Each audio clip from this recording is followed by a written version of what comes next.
So a good look for the first-year player out of Hingham, Massachusetts, Aiden Brazel, who currently 3 goals, 1 assist, 4 points in the 5 games this year, at the top of the stat sheet for Fairfield.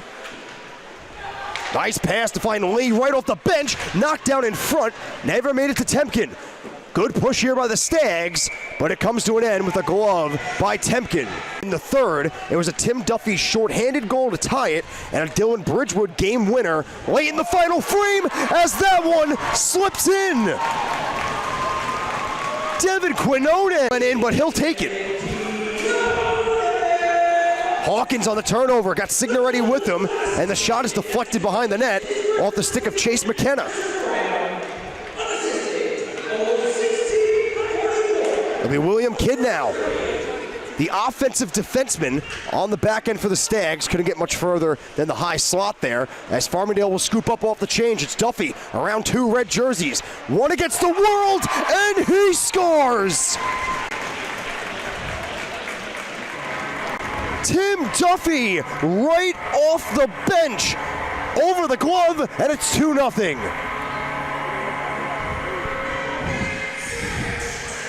There's 1, there's 2, and there's the world in front of him, and a less than ideal start for Eric Dillner in net. 2 goals on 2 shots. His last 5 games, he now picks up his 7th of the year, as he was tied in AAU Division I in 19th place with 6 goals, so he'll jump up the leaderboards with that one. Kept in by Will Leary, banks off the boards, Temkin over on the rebound. Trying to stuff it on the backhand, there's 1, 2, and covered by the goaltender Temkin. National championship game where Fairfield lost to the University of Binghamton 6-3. As Kidd winds fires, redirected off a skate. Marquis goes to Kidd, they play catch. It's Marquis shooting right into the glove of Temkin. The Empire Conference playoffs, but both times, unfortunately for them, coming up short. Nice move by Brandon Hughes to get some separation off the near boards. Aiden McDonald all by himself, dancing free, and the shot was disrupted as Quinones stayed with them stride for stride. Kicks out in the slot, kicked away Tipkin, and he has to swipe away at the loose puck. Played since other than tonight, and then next weekend they got 3 in a row, so it's a weird situation with the schedule, as Rotan almost had a hooking penalty there, but we play on.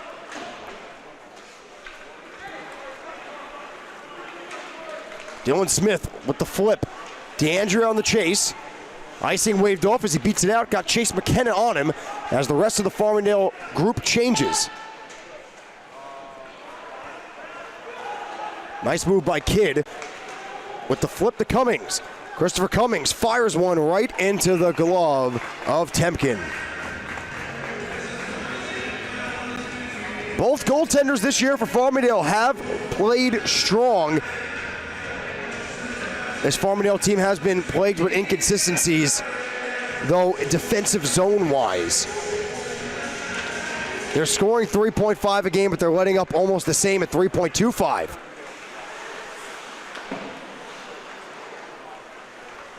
And that goals per game was approaching 4, but with being shut out last week, that took a big hit. With it,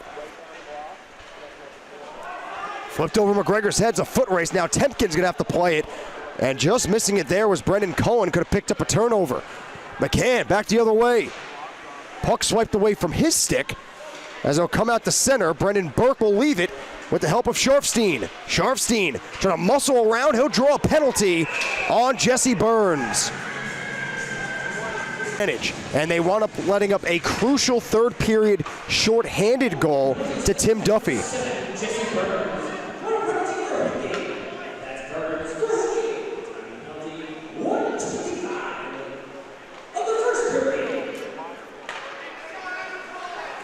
Fairfield looked to get back on the board, not back on the board, just on the board in general.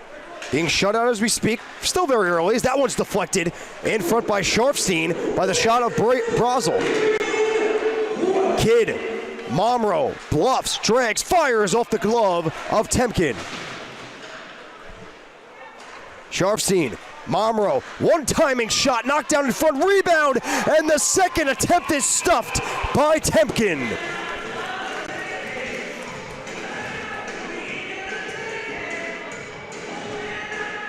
Jake Temkin has been strong in net, making not one but two stops in front.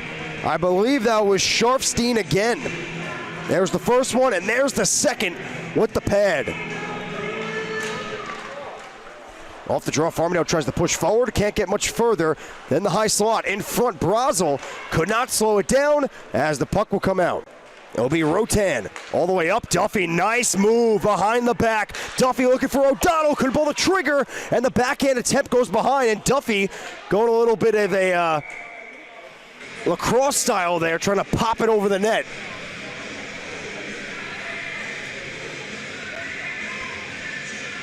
I didn't know he played System of a Down here. Nice.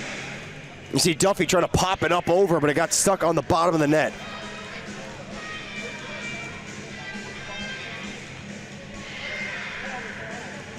Anybody watching keeps up with the Hockey House. I believe there was a goal this current weekend that they posted. Might be the goal of the year. I don't remember what team it was. As that one bounces free, it's a loose puck for Fairfield, and it's stopped by Temkin. It was Brazel picking up the generous bounce, could not beat Temkin.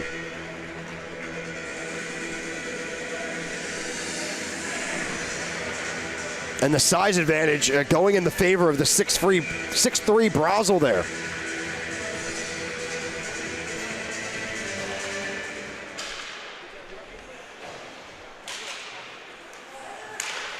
That one goes way out of play, so we'll get another face-off. As Fairfield bringing in first-year players, I mentioned before. Again, Magina Capray will go around the boards to right where Hughes was before, and the puck will come out. On the chase will be Robert Sipos for Farmingdale. Sipos, big hit. He meets the tough end of that one as a tough angled shot knocked away by Temkin.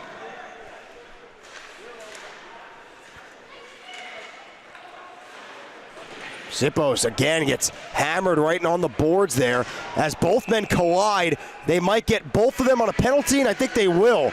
Around the cage, Brendan Cohen will come out near side, now cuts to the middle. Cross-ice pass, finds a man. Rister goes over the blocker, all the way around and out of the zone as Chase McKenna has to regroup for the Stags.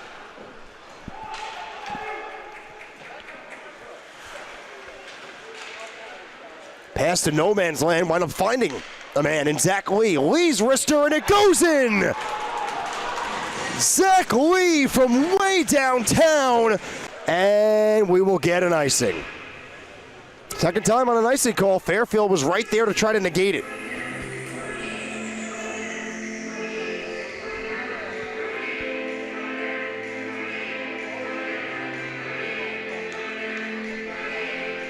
For all those watching at home on the LI Sports Network, if you want to keep track of all stats throughout the game, be sure to download the AAU College Hockey app. As a pass in front, Minio gets stuffed, but the net came off its moorings.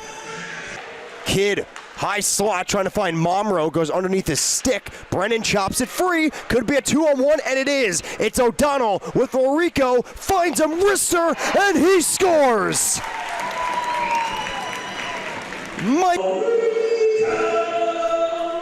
Lorico out of Hillsborough, New Jersey, gets Farmingdale back on the board, and Bridgewood oh so close to getting their fourth of the game.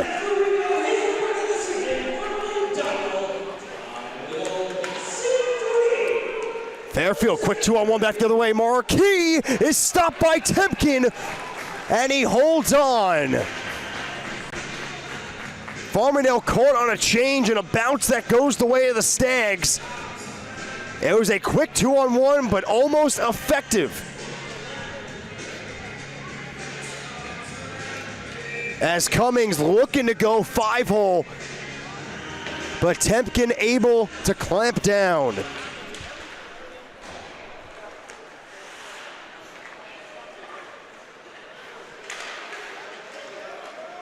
home. And it was coughed up, and regrouping will be Fairfield. Imagine a Capre.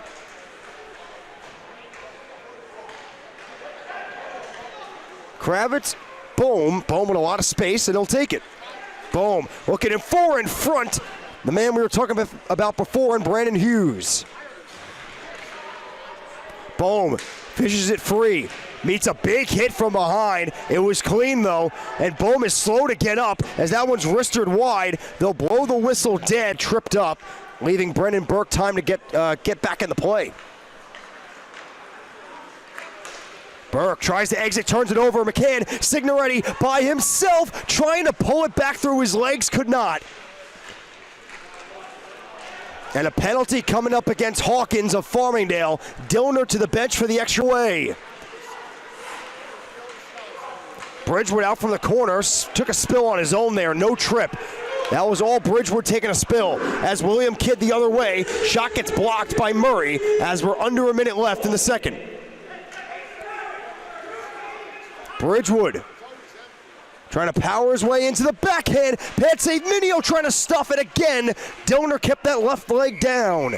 We do have a penalty on the play. It will be against Fairks for him, but it's just out of his reach. And now maybe a 3-on-1. Bridgewood trying to get back. It's Brazo. Rister is blocked by Kravitz. We have a penalty on the play. Let's see what they got here. But tip the cap to Kravitz there, and Bridgewood on the back check. There's one, and here's Kravitz getting in front of that shot.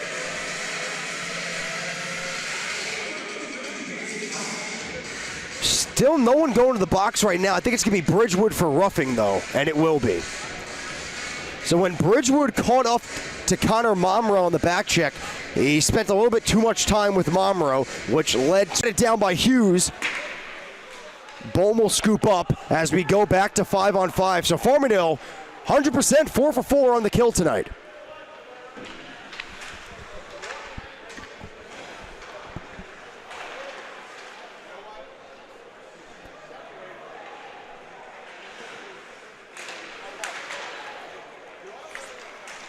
Goal scoring for Fairfield this year, their 0-5 record. They have had over 3 goals in all the games so far except for one. Penalty on the play, it's going to be against Fairfield. Temkin to the bench, doesn't matter. And shoot, stripped by Marquis, but able to stick with it. Marquis hounding right now on the penalty kill. Bridgewood still trying to get around Marquis. Larico has the game's recent goal. Brennan rebound, and they score!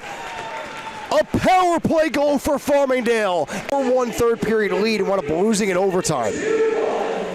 So for them, with 10:06 left in the game, clamp it down and don't let Fairfield back on the board as I say it, they come back in the zone.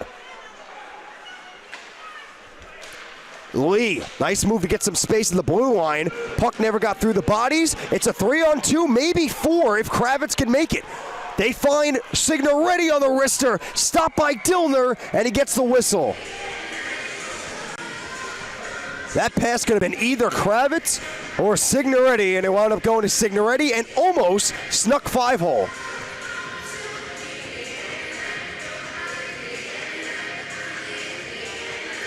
Good entry by the Farmingdale top line there. As usually we see there, the goaltender will drop down in a butterfly to stop that one, but Dillner elected to stay up.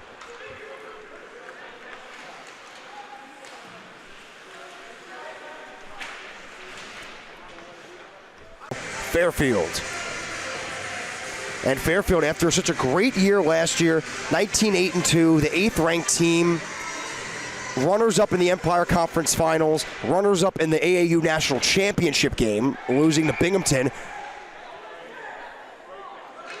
We got a whistle here. I think we're getting a penalty against Farmingdale. Looks like O'Donnell. Yeah, it looks like O'Donnell.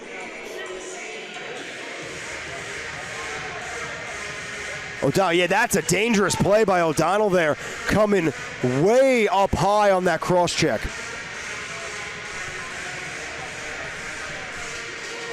And perhaps before the cross check, he might have caught him down low with the stick, and that could be spearing. So let's see what this year. The first AAU Players of the Month were announced, and the Player of the Month for Division II in the AAU was Brandon Dixon for Farmingdale State College D2 program. Not only is Brandon Dixon leading Division II in goals and points, he's also leading the entire AAU. So you take it to women's, you take it to D1, taking it to D2, and taking D3. He leads everything. That should be a trip, and it will be. Farmingdale will go back to the power play. Caplis trying to get around Marquis now and get around William Kidd. He's 3 for 3. Signoretti trying to finish it off, and he can't as it was blocked away by Dillner. Signoretti again, second chance, is stuffed again by Dillner. So a great shift there for Luciano Signoretti. McGregor leaves to Larico. Larico to Brennan. Brennan will steer it in off a body of Bridgewood. Does not get much further than the blue line. Out of the box comes Ronan Curry. Back to 5-on-5 we go as we approach the final minute of the game. Larico, Bridgewood, got a makeshift line right now because it's the second power play unit still out there. Rister on goal as McGregor had that blocker side open, but if it wasn't for a block by Jace McKenna, it would have went in, and there's a glove stop by Dillner. Duffy, with a lot of room there, could not beat the glove of Brendan Burke of his second of the night.